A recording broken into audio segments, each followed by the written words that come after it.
All right, so again, welcome to Lauren and Dr. Drobot, and without further ado, I will turn it over to you.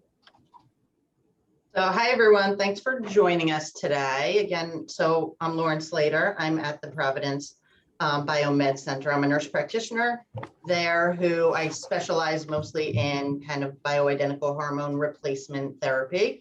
I've been working with Dr. Drobot for about 4 years since this center opened, and I see patients with him every time he comes to Providence. So just today's presentation is about the BioMed approach to hormone health. And being that we're at the BioMed Center, I just wanted to go over a little bit about our type of medicine. We call it bioregulatory medicine, and it's prevention-focused medical model. We understand the body has this innate ability to regulate, adapt, regenerate, and heal.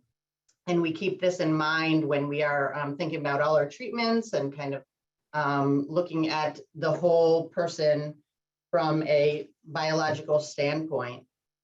Today, we'll talk about hormones and more so the endocrine system, but the body as a whole, we have many systems within the body. They all communicate with each other. We have all of these regulating systems, the nervous system, cardiovascular system, digestive system, and the goal of all of them is really homeostasis, full body regulation, and survival. So hormones are one really big piece of how the body communicates with each other. So that's what we are focusing on today.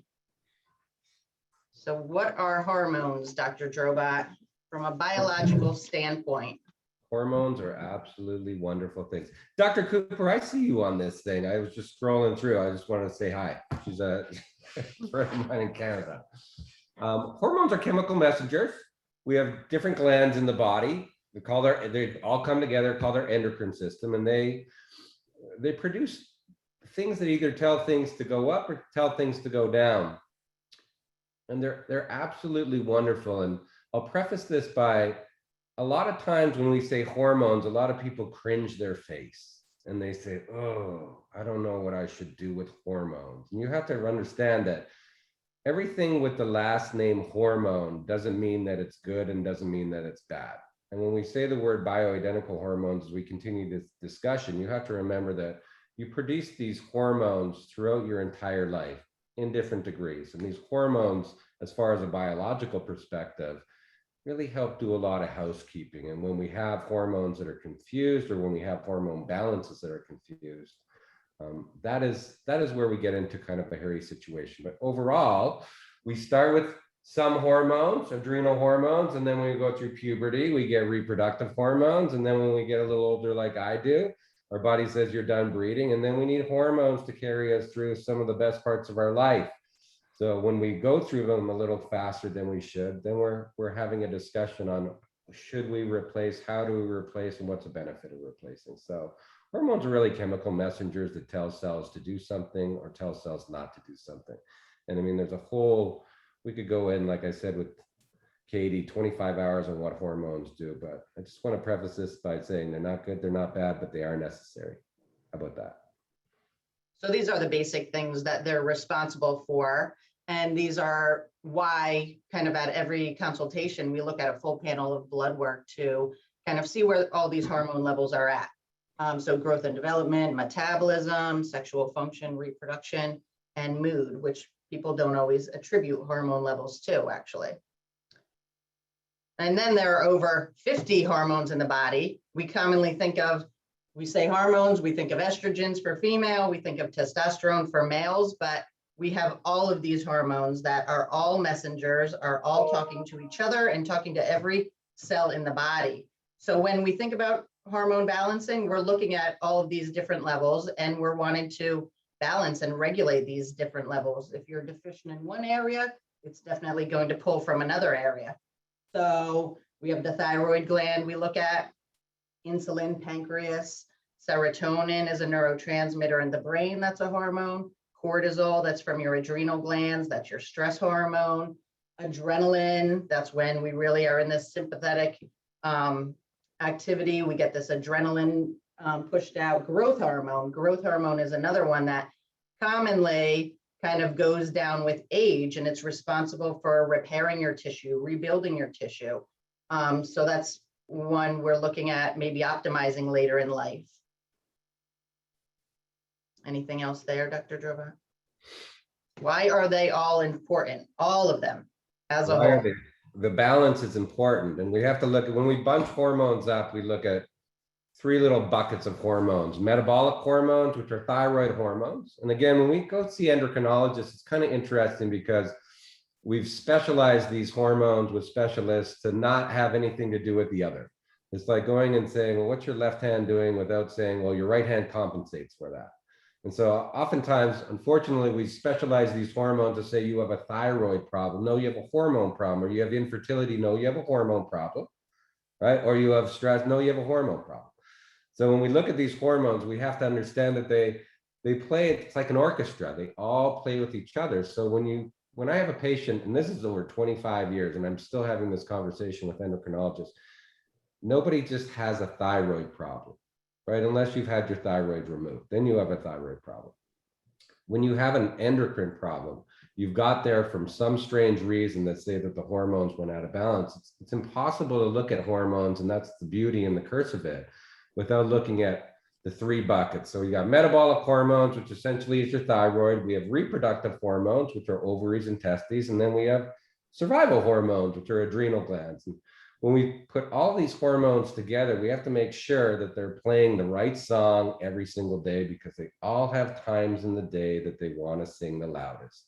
And unfortunately, stress and environmental toxicity has made these guys not be able to hear their voice. And now we have a bunch of hormone discussions where, again, 25 years ago, when I first got into medicine, there was not a big infertility business, right? 25 years ago, there wasn't a big menopausal business. And as we go along, we're seeing more of a need to balance and replace some of these hormones, because a lot of people, like I said, burn through them a little faster than what they need. And a lot of us, I'm going to say 95% of us, they are completely out of balance.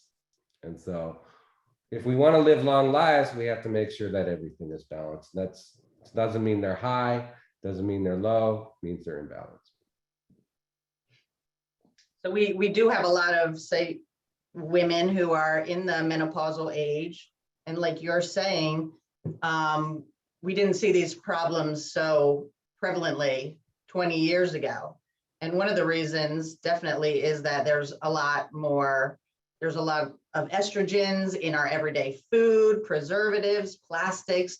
Our environment is playing a big role in our hormone levels, wouldn't you say? I always hear our environment. It's like, no, we are playing a bad role.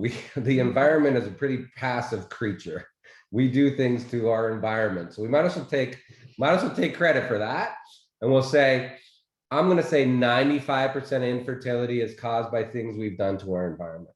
You know, and as a father of two daughters, it's always amazing to me that birth control pills, you know, when we have and I'm not going to get political, when we do things like that, and we kind of say, birth control pills, again, 25 years ago, were used a little bit differently. Now, when somebody has, or when a young female has one painful menstrual cycle, we put them on birth control pills for 10 years, and then we wonder why the hormones are imbalanced. So foods, we've done an interesting job with food, right? Where we've put a bunch of different things, made food a little bit different than food was before, and they all have estrogenic benefits. And we have to realize that, you know, a lot of the beneficial hormones that help us race the finish, or we'll say cross the finish line, progesterone, growth hormones, testosterone, these are luxurious hormones that your body will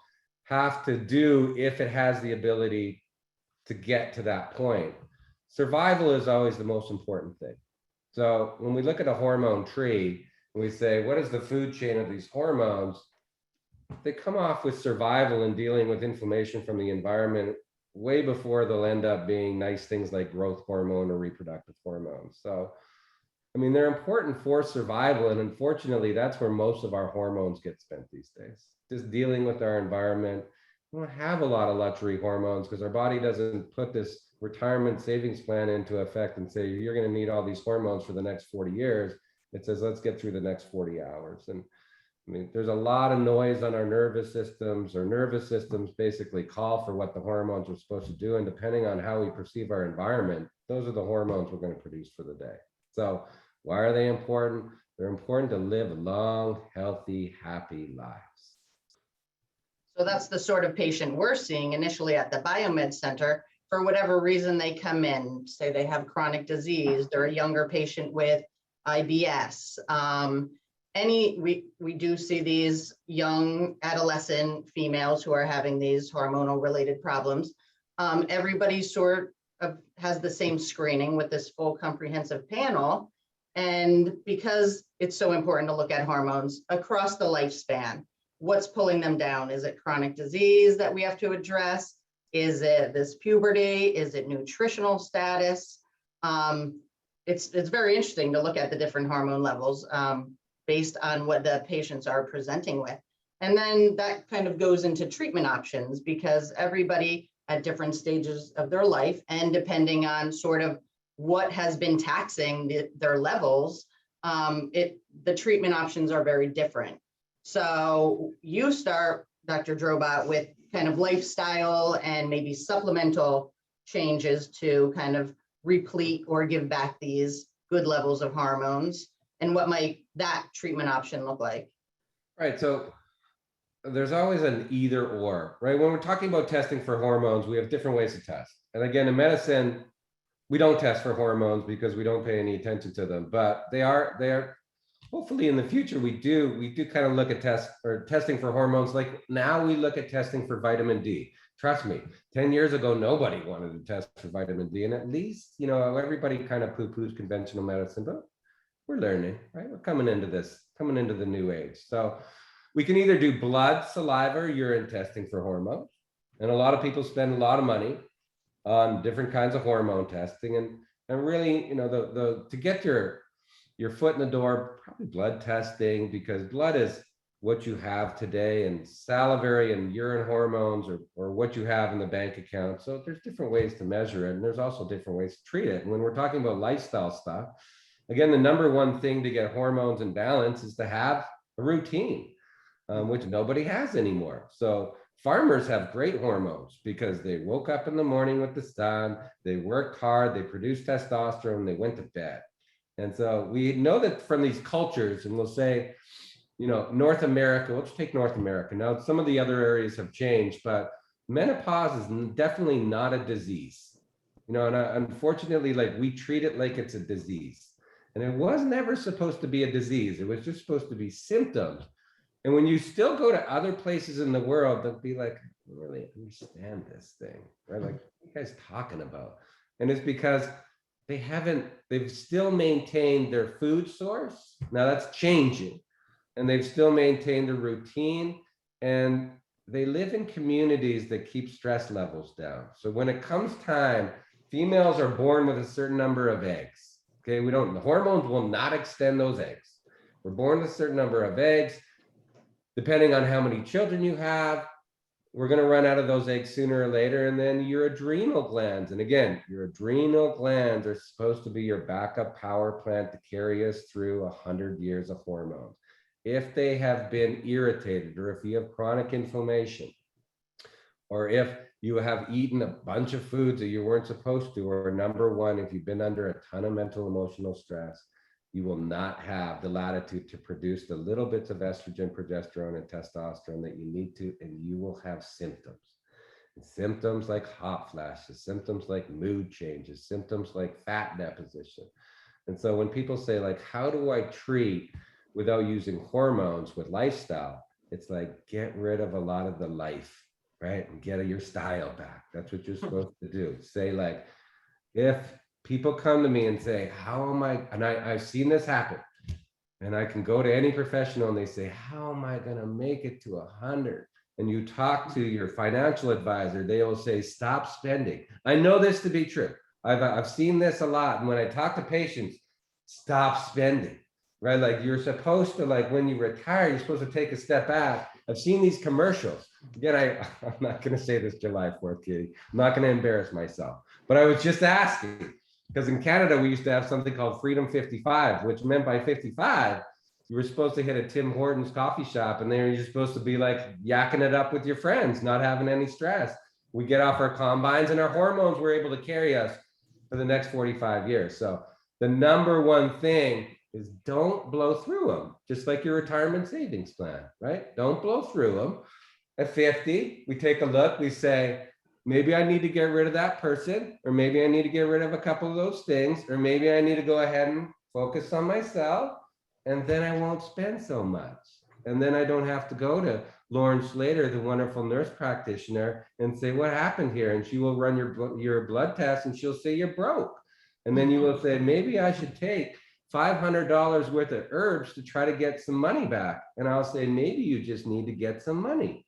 And so that's the discussion that we talk about, because I'll always say, we can do it lifestyle, but it's not me doing it with your lifestyle. You have to make a lifestyle change. And with supplements, we have to understand that if you supplement, you're trying to focus on your adrenal glands and you're trying to give them the ability to produce some of these other luxury hormones. And sometimes they can, and sometimes they can't. And that's why it's good, just like we all do our taxes, to do your hormone audit once a year, which means just blood work or something after you turn 30, and say, what am I spending? And then what am I going to have left? And unfortunately in medicine, we don't have that as a regular checkup. But hopefully in the future, as we do more BioBites, that somebody will want to check their thyroids, adrenals, and reproductive hormones to see what we have left. Wow, that was long. Okay, continue. So also, because a lot of you come on these and listen to the BioBites, and I'm sure you've heard of Dr. Tom. So for lifestyle, definitely he has the basic treatment guidelines, which touch on all of these things Dr. Drobot has talked about, be it sleep cycles, moon cycles, hydration, breathing, all of these things that should just be so foundational. But our society has gotten so far away from these everyday simple things that everyone's body needs. So regardless, yes, we're looking at the hormone levels. We do have tools in our box to supplement nutritionally, taking supplements to give back the adrenal support, all the hormone support, thyroid. But Dr. Drobot's saying at the end of the day, if you're deficient in vitamin D, we probably need to give you some vitamin D. If you're completely deficient in testosterone, estrogen, it's going to take us a very long time to build up sort of any type of level or reserve without giving you some hormone. The patients who come in, they're actually ill, they have chronic disease, chronic stress. We're never really going to get them very far with supplements because they're chronically draining this whole system. So at that point, I'm the one who actually prescribes here at the BioMed Center. Dr. Drobot will bring me in and recommend kind of the hormone support he wants for these patients to kind of get them to another level, kind of get them out of their own way so they can make some progress, so they can get somewhere with this chronic thing they're sort of dealing with. And then they'll feel a little better and we can make a lot more progress. So we're always, if we're doing, say, bioidentical hormone replacement, we're doing that, but we're also repleting from underneath. We're still building up the foundation with supplements, lifestyle, diet, so that we can take those away at some point. You don't necessarily take hormones forever, but we need to get you out of the woods and build you up from underneath. And So I'll just preface it. People always think like, if I make this hormone decision, I'm going to stay on, I'm a hormone, I'm going to stay on hormones forever. Like if you break your arm and you're adverse to putting a cast on it, it's going to take a long time to heal. Like you got to be so careful with that arm. Sometimes it's nice to put a cast on your arm for 6 weeks. Magically, when you pull the cast off, you'll see you put your body in a position that it actually could heal. When we prescribe hormones or when we're having a hormone conversation, sometimes it's nice just to put training wheels on your body and just, you're producing millions of new cells a day. Sometimes you don't need to struggle to produce those cells. And it really does matter the kinds of cells you're producing, whether you have hormone balance or not. Right? Everybody understands that if I go to the gym and I do bicep curls, I'm changing the cells in my bicep. If I do them more than enough, I'm building better cells. And that's when we're talking about biological or bioregulatory medicine. It's like we're just talking at a simple level of what kind of cells are we building a day, right? If I put my body in this environment, I probably will build a better cell. And if I do that for 6 months or a year, I put enough cells together, I'll probably build a better organ. And then I'll probably give that organ a better chance of doing things with other organ friends of it. And then we kind of get something called longevity. So I don't want people to think like, oh, I got to be on hormones. It's like, no, you should want to be on hormones, just like you should want to put a cast on your arm, because you're putting your body in a different environment than the one you currently had, which, by the way, got you no hormones. You're going to put your body in a different environment, and then we're just going to let some things heal. We're going to let some things grow. And then at any time, and again, I like hormone cycling, at any time that you want to come off those hormones, you've built this bank account back again. And then we can go and spend some more money. And sort of how you had said, like, let's do a check-in at, say, 40 years old. Let's do a check-in at 50 years old, or once a year, kind of look at where this balance is, what's getting out of balance. And like you said, Western medicine does not do this. They do not really maybe value looking at hormones because they don't sort of know what to do from there. But I just had a few slides on kind of Western med, like this is normal aging to our society. Here's this woman who we had one of our first questions by a 61-year-old female who says she goes to the gym. She's very active. She rarely has hot flashes. I guess she's pretty much post-menopausal, but she's losing muscle mass and she's gaining weight, and she goes to the gym. She does everything she needs to do. She eats well, and she can't understand why she can't lose weight, and why does she continue to put on weight? She's putting the work in.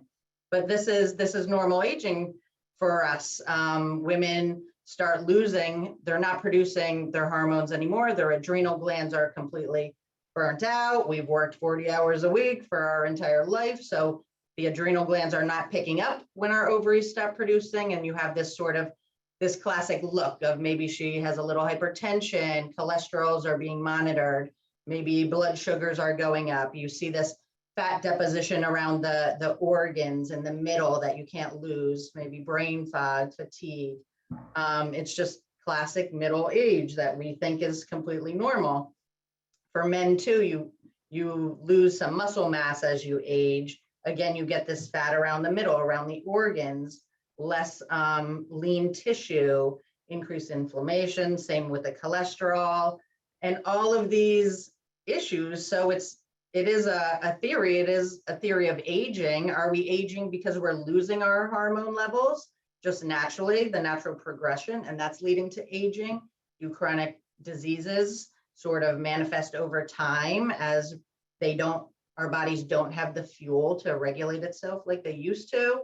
Definitely decreasing bone density is very tied to losing levels of testosterone and the ligaments and joints and all the tendons with the progesterone and estrogen. So in terms of treating with hormones, because people have these chronic diseases, this is just another kind of way to treat anti-aging sort of, and longevity. You need these better levels than you have in your body at 60 years old just to maintain the health and well-being of all the cells and all the tissues.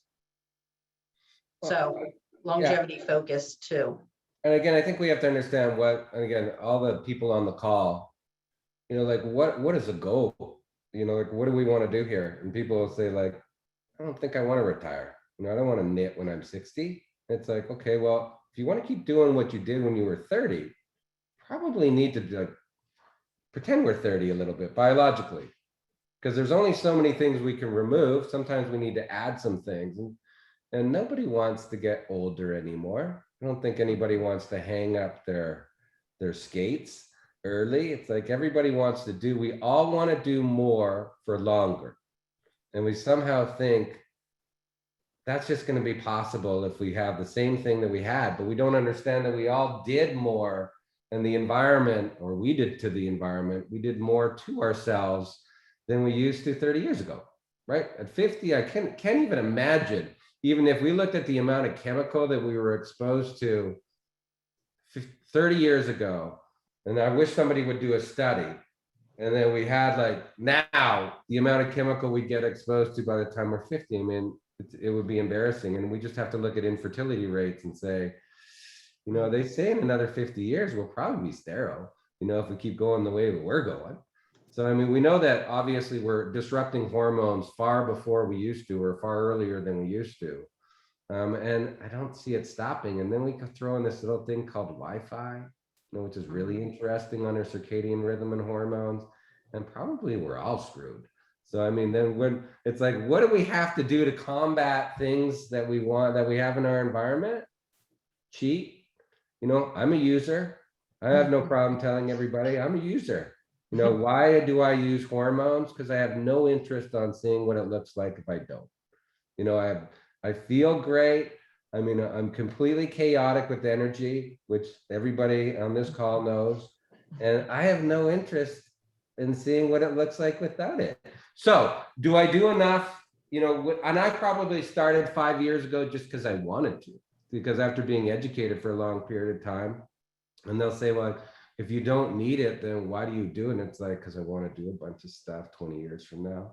And I don't want to see what it looks like. You know, I don't want to have a conversation. I have the unique opportunity on sitting this side of the desk. And so, well, you guys sit on that other side of the desk and you say, what might happen to me if I do it? I'm like, I get told at least 12 times a day how crappy people feel. And I have no interest.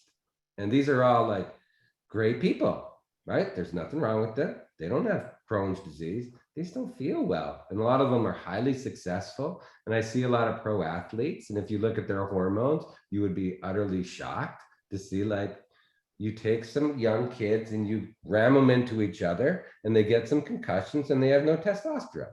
And then we want to watch them play on Sundays. And then by the time they're 35, we wonder why they have no ability to cope with society. And I can go through the old Canada days of watching what we do to young gymnasts and young female figure skaters, and we do the same thing. And so we have an issue. And when we say, you know, why do we want to take hormones, or why do I take hormones? It comes back to, like, I know what it looks like if people don't. And I've also seen if we mismanage hormones, right, and we're lifting trucks over our head, I see what that looks like. So in the middle of it, when we talk about this discussion, we see still normal and expected, I don't want any of those things. Like, but in medicine, we'll say that is a factor of aging. And I'll say, I'm not interested, right? Give that flyer to somebody else. I don't really want to be those two sitting on that bench, like getting up and my knees are creaking and I have to pop 5 medications. Like, to me, that's not interesting. So I do hormones because I want to optimize, you know, where I am in life. Sorry for hijacking that one too. Go. So that being said, you're saying you don't want to be normal. So say just these people in this picture, if you draw their hormone levels on blood, they might be within the normal. So there's this huge range: thyroid, testosterone, estrogen. This speaks to all labs, sort of, how there's a large range of normal, and you're normal if you're at this end of the range, you're normal if you're at this end, but we do much better at this more higher normal range. So that's what I said, we draw a whole complete Western allopathic medicine panel of blood, and we sort of interpret what is normal. What is normal for you? What is normal for your goals? Should we get you to a better normal level and you will feel better and you will be able to do this repairing? You're not going to develop this osteoporosis. What are your risk factors we should sort of be cognizant of as we treat you? Are these your optimizing your hormone levels your best option? Will it really benefit you? What are the benefits, the risks, all of that? And then, like Dr. Drobot said, he takes hormones. So there's a variety of ways we then prescribe if that's the road we choose to go down. There's bioidentical creams, there's injectables, there's pellets that are inserted under the skin, which leads us to, somebody asked, are there hormone treatments you might not recommend? So there's always been this debate about synthetic versus bioidentical hormone options. So they are vastly different. And it's also maybe one of the reasons why Western medicine kind of doesn't address hormone levels so much, because the options for giving hormones back conventionally aren't the best options. They're the more synthetic CVS version of estrogens, maybe like men applying gels and low doses of testosterone replacement. So we use bioidentical options, which are made from natural products, usually soy or yam-based products, which are then, they are manipulated in the lab, but your body sees it as the same substance, and it attaches to the same receptors, the same way that the hormones your body naturally produces does. So it's a better product. It's a much safer product. It's just less side effects and not all of those things sort of associated with back in the early 90s and these studies that came out showing these harmful effects. That was really more related to the synthetic versions. So we're very, especially in biomed, aware of the products we are treating with, and then continually monitoring your levels, how you feel, where are you now at on that spectrum when we draw your blood, but mainly how do you feel, treating the patient, treating your symptoms, not so focused on the numbers, because at the end of the day, you're looking at kind of the numbers you're seeing with the hormones we're giving you. It's more about how is your body using this new hormone? How are you rebuilding? How are you repairing? How do you feel? How is your energy, your sleep, all of these things? So not just taking the labs into account, but really seeing how this is rebuilding and helping your body. Lauren, if it's okay, I think I'm going to go ahead and take down the slides for a minute. Yep. And I think this is a great time, if you're open to it, to bringing it back to Q&A, because I think that you're touching on some topics I'd love to explore more and delve into. And we've got, again, some people asking questions in the chat box, so please keep it coming. I think the first questions, I did put the number for the BioMed Center New England in the box as requested, and then Liz posted more information, or at least the website to the BioMed Center. You can explore that. Lauren operates both through the BioMed Center and then also with another practice that focuses specifically on hormones. So reach out to the BioMed Center. Just don't be surprised if you're kind of referred through them to Lauren's practice, which is in the same building, and they should be able to help you there.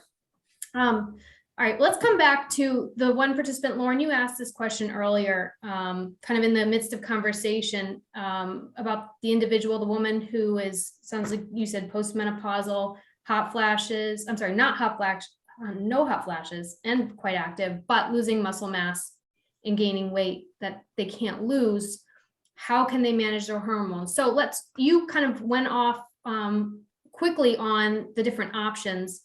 But first things first, can you just walk us a little bit slowly and practically for someone who's totally inexperienced with this process through what they'll do? So obviously they'll call, right? And they'll speak with someone who can put them in touch with you.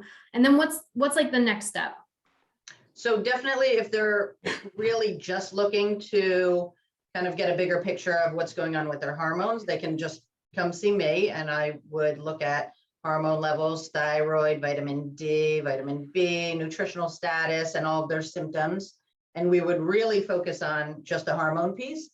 They can also come through the BioMed Center, where we do kind of a more comprehensive initial eval, including some of you can find on our website, different assessments, different bioregulatory assessments. They would get a more in-depth panel, and then see probably one of our naturopaths who would definitely, hormones would be one of the pieces that they focus on, especially if that's the patient's main objective. But they would also get this whole naturopathic, holistic view of everything going on. So it's just a little more in depth. But oftentimes people start with me because they have pinpointed this as their probably main concern, or they really feel it's hormonal related, and they'll start with me, and we will then from there look at what their levels are and go over different treatment options, which, like I said, include maybe supplements, diet, and bioidentical creams or pellets. And once maybe say 4, 6, 9 months, we really get them to a better place.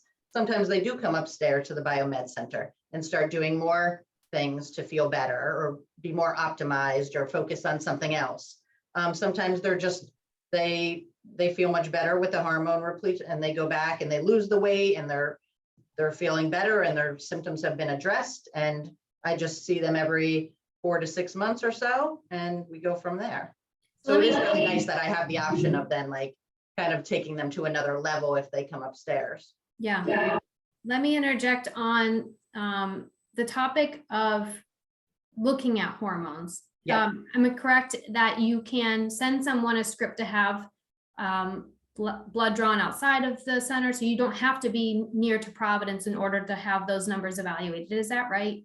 Right. So I could do sort of a telehealth initial visit and then send them a slip and they can go to their own lab.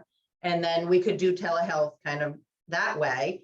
I can prescribe it. I can't testosterone is more regulated. So I would have to have a face-to-face visit and physical assessment for the prescription of that. But otherwise, yes, a lot of people and a lot of Dr. Drobot's patients, they're all over. They're in New York, they're in Arizona, and he sees them and I talk to them and then I can prescribe from there, because most of the scripts go to a compounding pharmacy, which there's many around, and they ship directly to the patient.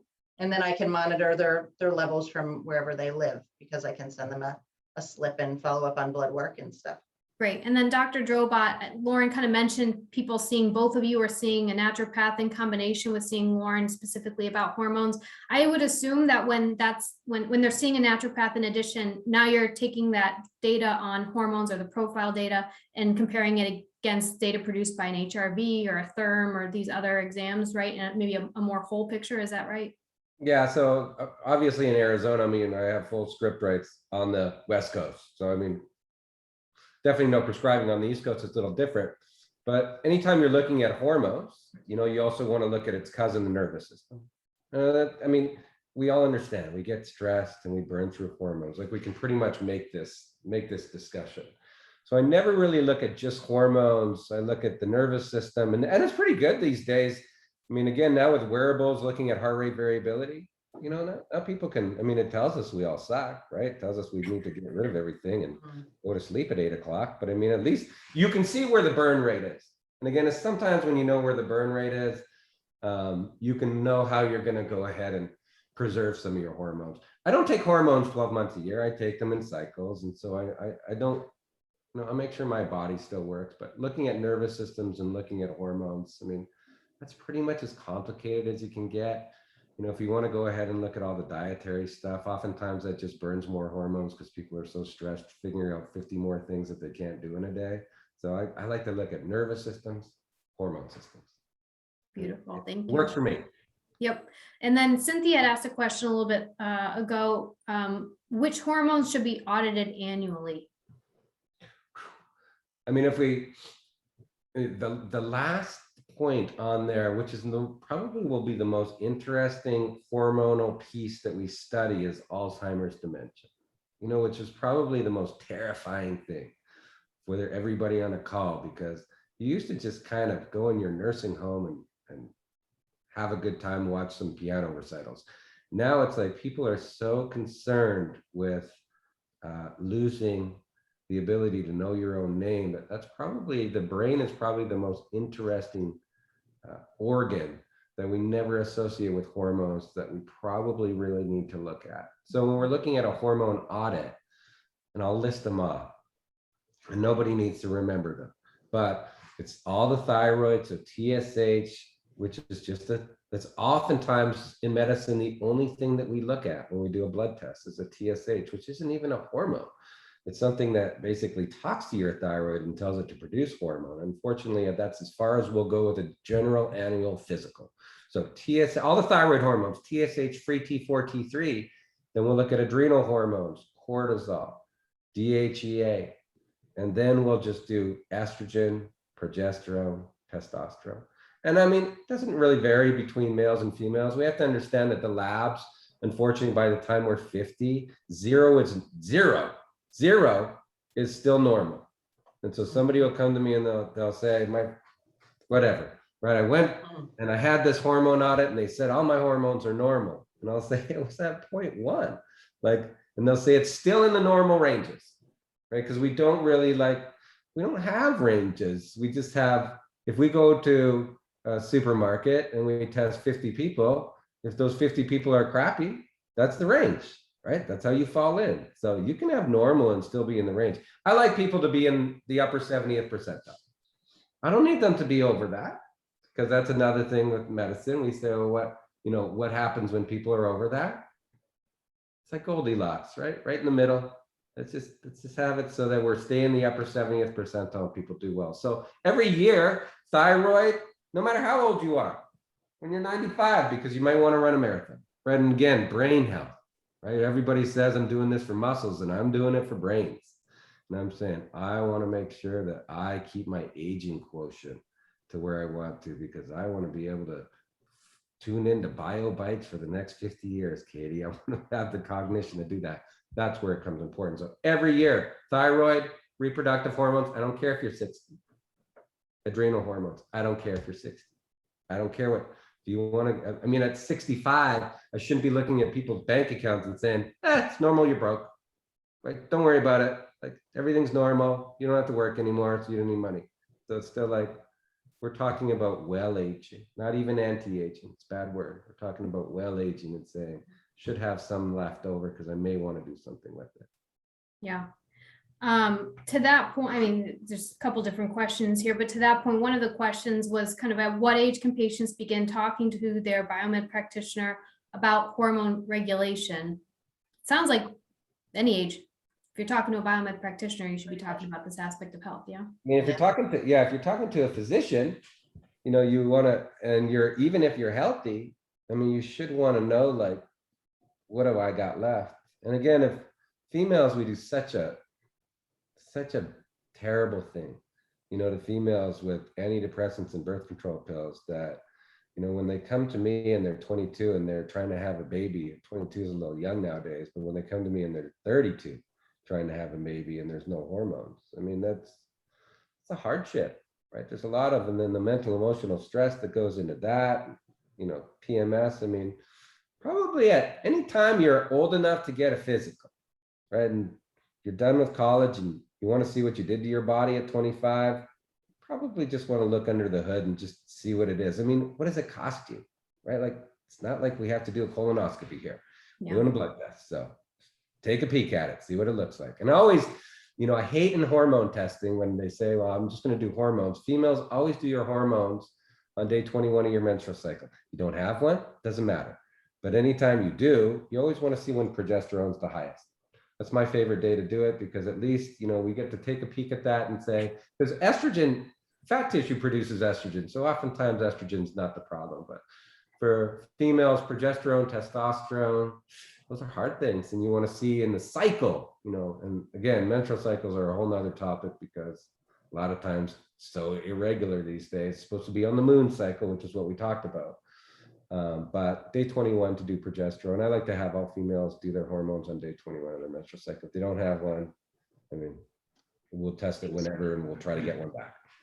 See, Katie, BioBites and more education, because we actually need to get these females or even parents, moms of daughters educated before we see them in their late 30s, when they've been on birth control for 20 years through college, trying to be athletes on no hormones. They have no testosterone, they're injured. Just not the best way to do it. So it's all education. These Well, I think kids are going on birth control at 10 years old, 12 years old. What does that do by the time they're 30? Yeah. And unless I'm mistaken, it's my understanding that you guys do see some patients in their teens who might be having different types of kind of abnormal symptoms around their menstrual cycle. Is that right? Unfortunately, I mean, that's, we've done a disservice in medicine by saying anytime somebody has anything wrong with their menstrual cycle, we just put them on birth control pills. Mm-hmm. Right? That's the treatment. And then we say in medicine, like, oh, we don't believe in hormone replacement therapy. And I'm like, hormone replacement therapy is birth control pills. And back when I started again, Premarin was it was in the top 5 prescribed drugs. Premarin, if you had a hot flash as a female, you got Premarin.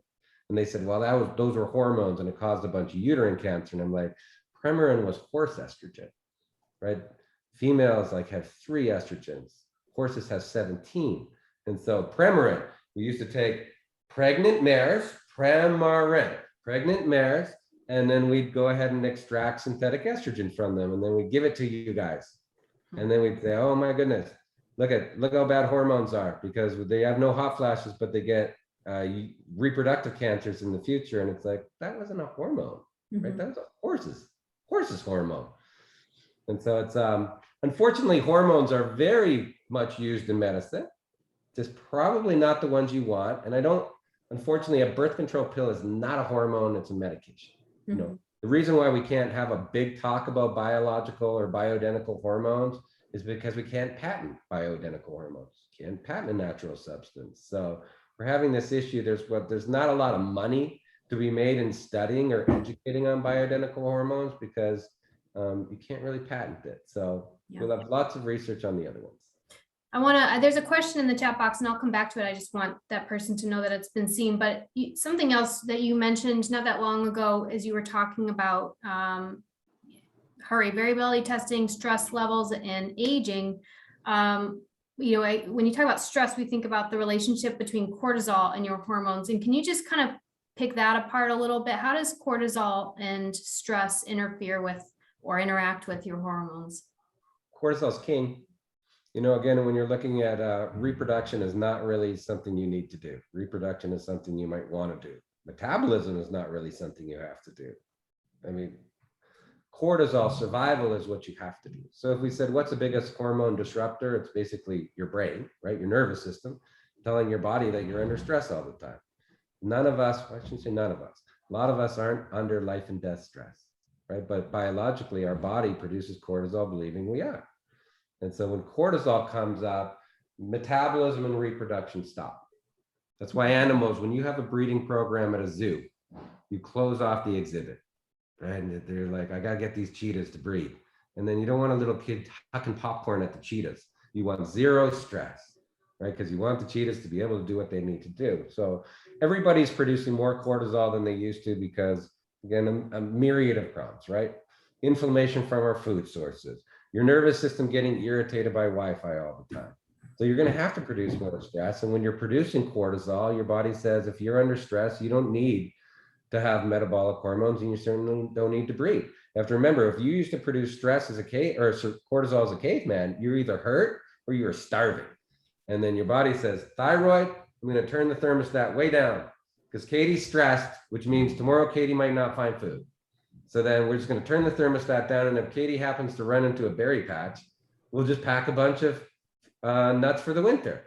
And then people's thyroids blow out because cortisol says we need to survive and these metabolic and reproductive hormones don't work. So it's very hard to keep cortisol low because the environment and what we've done to it make it a necessity to keep cortisol higher than it used to be. But cortisol on the hormone road or on the hormone food chain comes here.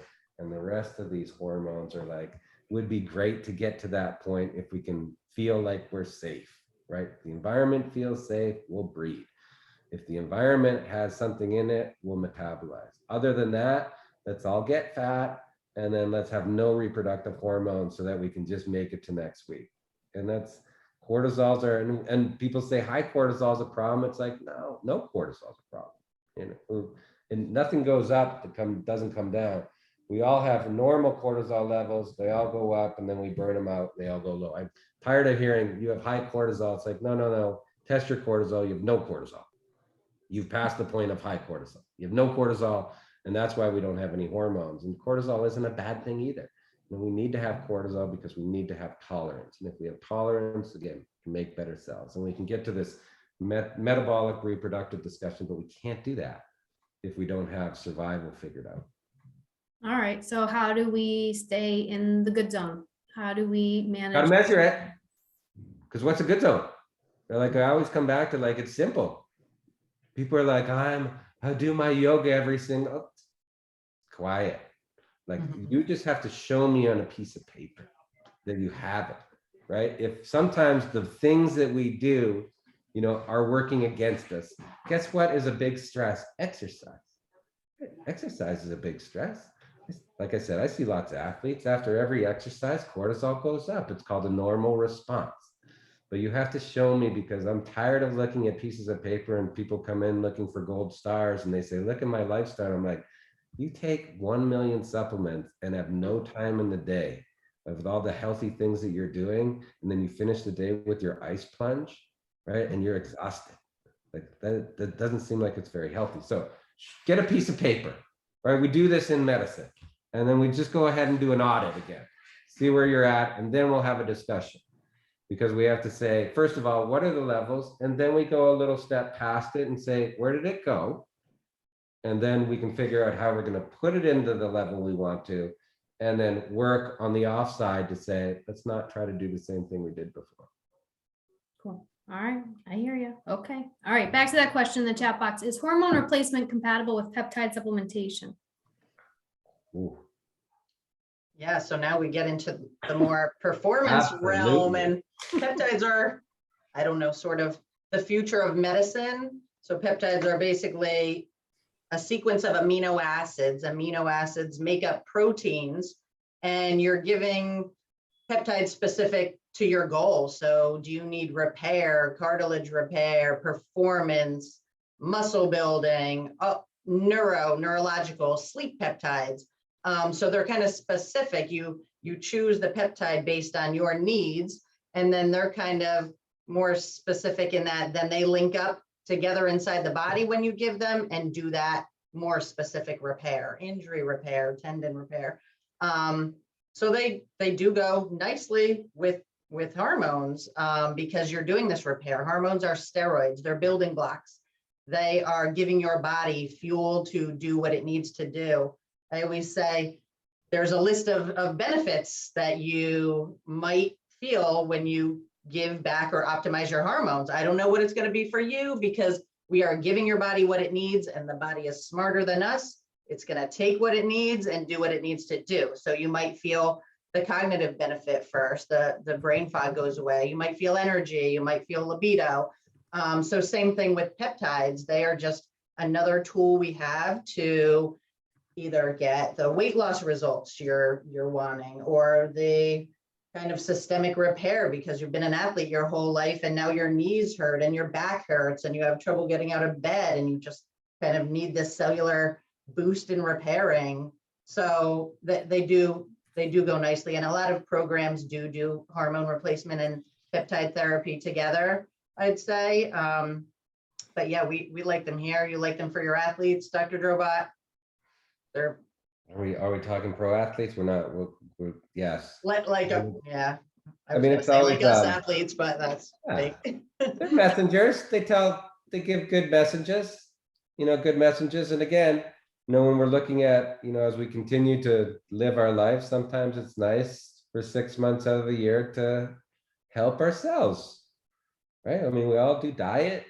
We're all trying to do other things. Now, again, not bad for 6 months of the year, just to say, I'm going to do my body a nice service here.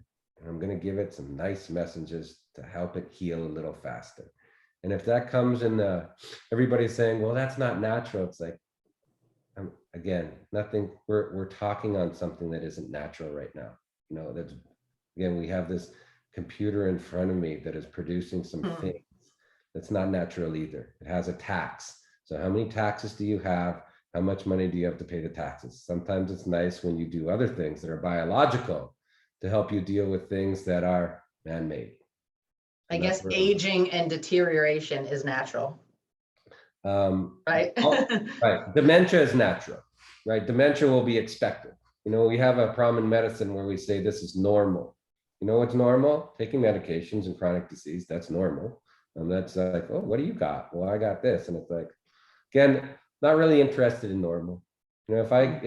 If science provides things that I can use to combat things that I also like Wi-Fi, like I have to use it. I love airplanes, travel all the time.